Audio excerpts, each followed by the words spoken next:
Hello everyone and welcome to another video. So today I'm going to walk you through some of the basic concepts when it's to know when dealing with measurements. In this case we're going to talk about accuracy versus precision. For this example, let's say we are in a shooting range, right? You start shooting.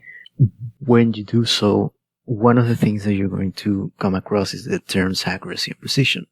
And we know that accuracy, let's say for example, if we hit like this, that would be an example of accuracy. What do I mean by this? Let's say out of all the shots that you shot with your gun, let's say you hit the target at least once. That is what accuracy means. Accuracy is hitting the target. Okay. You don't necessarily need to be close together.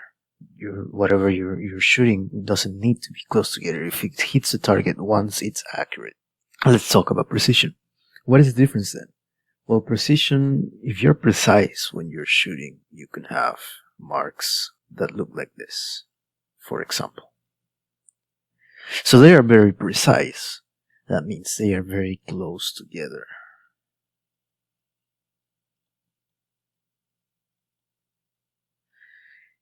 But they don't necessarily need to touch the target. So that's the main difference between accuracy and precision. Accuracy includes hitting the target at least once. It doesn't necessarily mean that all of your data points, so to say, or all of your shots are close together. But precision is when all of your data points or all of your shots are close together, but they don't necessarily touch your target. And so I know you might be wondering, hey, but that's for a shooting range. What does that have to do with whatever measurements I do in any science? Well, here's the thing. Let's do another example in which we actually do measurements, right? Let's say we have, I weigh, for example, 70 kilograms.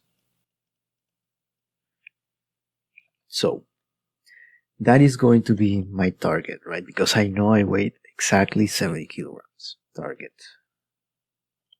And let's say we have a bunch of measurements. Let's say I jump in a scale and start measuring my weight. Let's say we have on this side a bunch of measurements that are accurate, but not precise.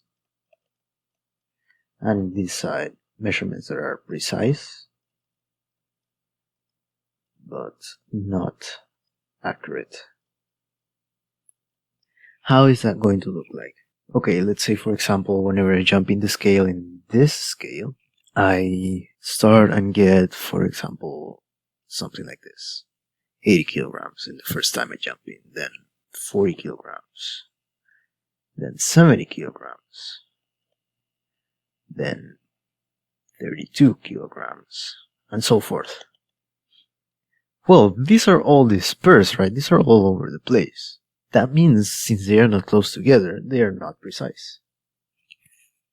But here's the thing. We did get to hit the target once, right? We did get to hit that 70. So that means these measurements are accurate, but not precise because they are all over the place. Now let's look at the other case in which we have precise but not accurate measurements. Well, let's say I jump in another scale and I measure myself multiple times and I get results like 100 kilograms, 101 kilograms, 100.5 kilograms, 100.3 kilograms, 109 kilograms. Well, these are very close together, right? That means they're precise. But the thing is, we never touched the target measurement, which is the actual amount of weight I have, or the actual amount of mass there is in my body. So these were not accurate because we never touched what was our target. Now there's a thing about measurements that we need to consider whenever we deal with them, and that is that measurements are not exact. What do I mean by this? I mean that whenever I measure something, let's say height or weight, just as I did in the previous one, let's say I'm measuring some height and weight, these measurements that I do with whatever instrument I do it, they are not going to be completely exact. That is, we are not completely hitting the target ever if we are doing a physical measurement. Let's say if I grab, I don't know, a ruler and I measure myself with a ruler or whatever, I'm not going to get a completely exact measurement. All I know is up to this point it is exact, right? Up to this point I can still know that I'm close 1.82, and up to this point I know that I'm close to 71.2, but I'm never going to get an exact measurement of anything. You might be wondering then, hey, what about when I count things? Well, counting things is a little different because, well, does it really count as a measurement? And that's the thing, because when you count, let's say, in a conversion, let's say in the English system, in the imperial system, there is 12 inches per foot, right? But these 12 inches are counting. They're counted numbers that are exact. I know there are exactly 12 inches in 1 foot because that's the definition of it. Because whenever I grab a foot, I know that the definition is, well, let's say we divide it in 12. Let's say that, well, I know that the definition of 1 foot is going to be 12 inches. That in 1 foot there are 12 divisions and each of those divisions is an inch. That's counting. That means this is exact. But that's not a measurement. If I were to measure it, let's say I had something that is 1 foot long and I know it's 1 foot long. If I were to measure how many inches there are, I might get a number like this one. That's a 1.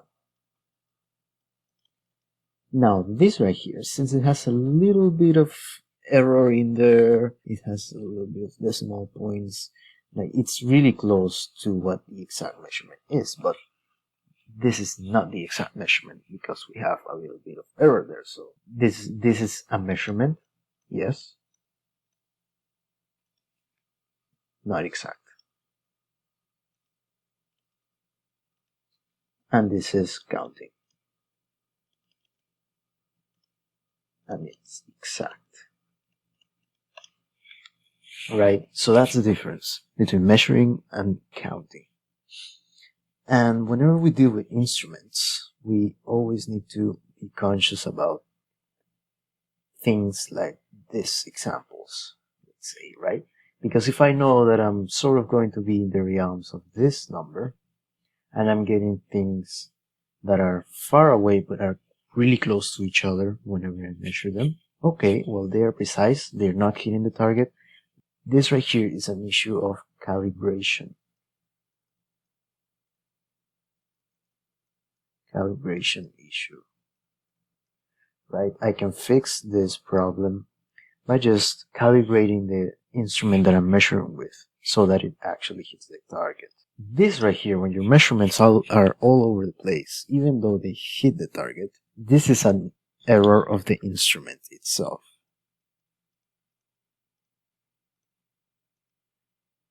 Issue. So in this case, whether you calibrate it or not, that's not going to fix the issue. You are going to have to change your scale, for example. Right? So those are things to consider when you're doing measurements in any science. And yeah, I hope I guided you through this concept, and I hope you understand it a little bit better now. I appreciate you watching this video, and please leave a like and subscribe, and I'll see you in the next one.